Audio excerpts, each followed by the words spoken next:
In a tranquil village during the Blessed One's lifetime, there existed hearts shrouded in skepticism, minds entangled in disbelief. The serene aura of the Buddha's teachings, like the subtle fragrance of a distant flower, failed to penetrate the fortress of their doubts. The disciples of the Enlightened One, radiant in their spiritual practices, became subjects of mockery for the unenlightened villages. Now among these villages, there was one whose heart harbored an insatiable desire to challenge the sanctity of the Sangha. Hearing tales of the venerable Mahākassapa, the man conceived a test, a spectacle to prove or disprove the monk's miraculous powers. With a mischievous glint in his eyes, he took a long, formidable stick, and perched a humble bowl upon its peak, high above reach. Summoning the villagers, he called out, "Let us witness this Mahākassapa's power. Can he seize this bowl without ascending the stick?" A chorus of derisive laughter rose, like crows cawing in the morning mist.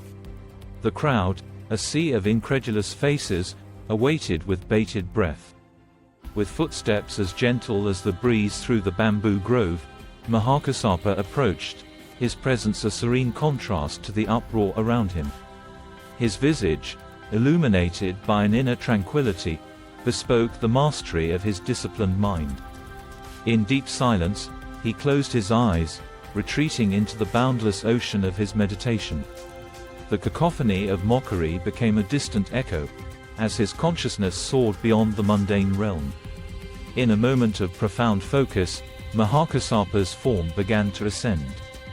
The spectacle was akin to a lotus rising effortlessly from the murky waters, untouched by the mud below.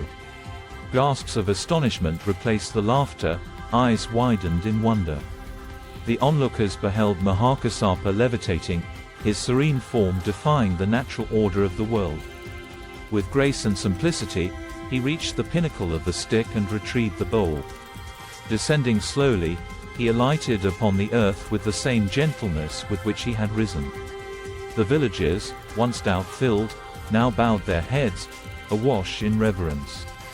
The miraculous display before them was not a mere act of defiance against nature, but a revelation of the profound truths enshrined in the Buddha's teachings. In Mahākassapa's serene countenance, they saw no pride, only compassion, a beacon guiding their straying souls.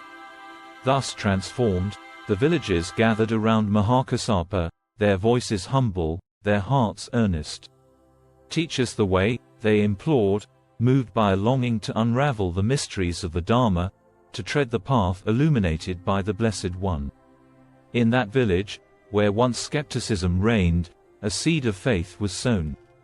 The miracle they witnessed, beyond the marvel of levitation, was the awakening of their own spiritual yearning.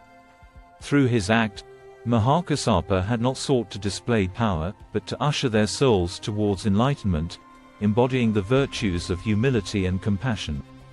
And so, in the quiet countryside, the Buddha's teachings took root, flourishing in minds and hearts newly opened to the sublime path.